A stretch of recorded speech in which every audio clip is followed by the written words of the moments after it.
Now, when you get to the end of the process, and if you reverse them and they're not ready to close, what's really important is you got to set up a clear future. What's a clear future? Well, you ask them, and if I was working with you, Zach, I'd say, Zach, is there anything holding you back from moving forward? I'm going to do some reverses, try and get it closed there at the time.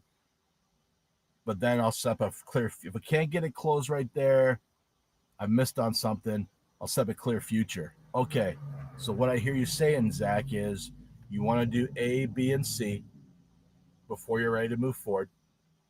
Tell you what, how about I give you a call? Today is Tuesday. How about I check back? You think what? I'm fumbling, right? Friday, third. What day you think would work best for you, Z? Where we can get those 2 or 3 things knocked out, and you'll be in a position to make a decision. You think? Tuesday. Okay. So, all right. So that being said, Zach, I'm going to make a note on my phone right now. I'm going to give you a shout next Tuesday. Between now and then, what I heard you saying was we're going to do this, this, and this. And once we've done those 3 things, we're going to be in a much better position to be able to make a decision and move forward. Awesome.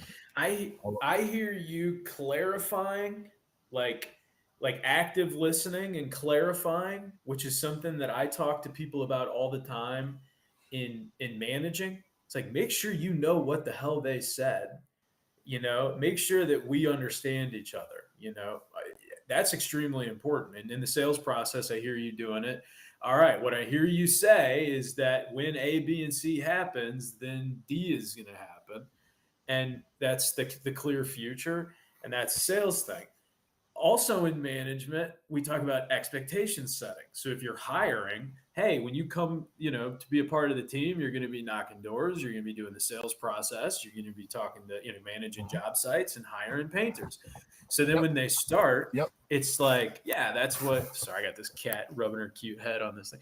When they start, it's like, yeah, that's what we expected to happen. And then in the sales process, again, we're talking about it. Okay, this is what I expect to happen. After you do A, B, and C, we're going to do D. And you're giving them moments to say, well, I don't want to do D. I don't want to knock doors. I don't want to whatever. But you're putting it out front so you don't get all the way down the road and go, oh, I thought I had a deal. I thought I had a new team member. I thought that I had it clear what my expectation was to the team member.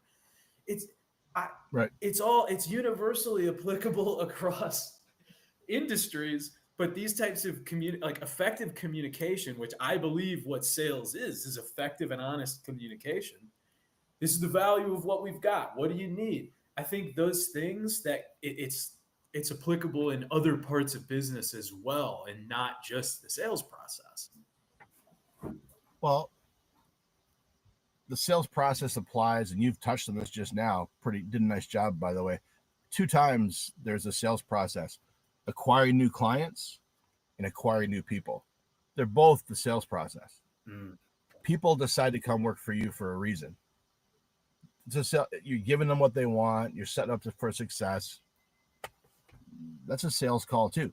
And with employees, you're constantly selling the whole time, trying to make sure they're happy, giving them what they want, reversing, dig around inside their head, find out what's going on, what do they really need, and then give them what they want. Now, hopefully you did a good job in the hiring process.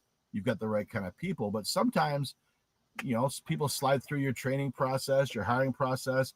They're not the best fit. They say hire slow, fire fast. Because that one bad apple is going to mess up your whole group. Like in our college business, you get one person on a job site that doesn't want to perform.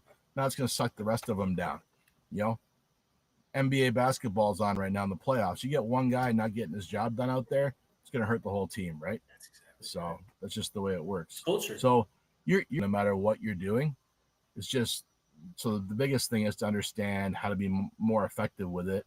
And going back to doing the stuff with Dave with Sandler, learning the reversing techniques and stuff, that was huge, right? Because now I can ask someone a question, and in theory, I can crawl around inside their cranium and find out what they really want, and I can give it to them, And now everyone's happy, as opposed to me trying to sort of kind of guess.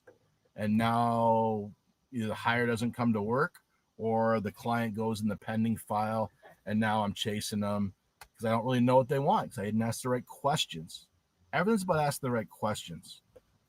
Business, relationships, life in general.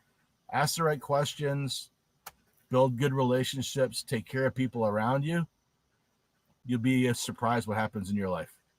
Abundance, crazy abundance.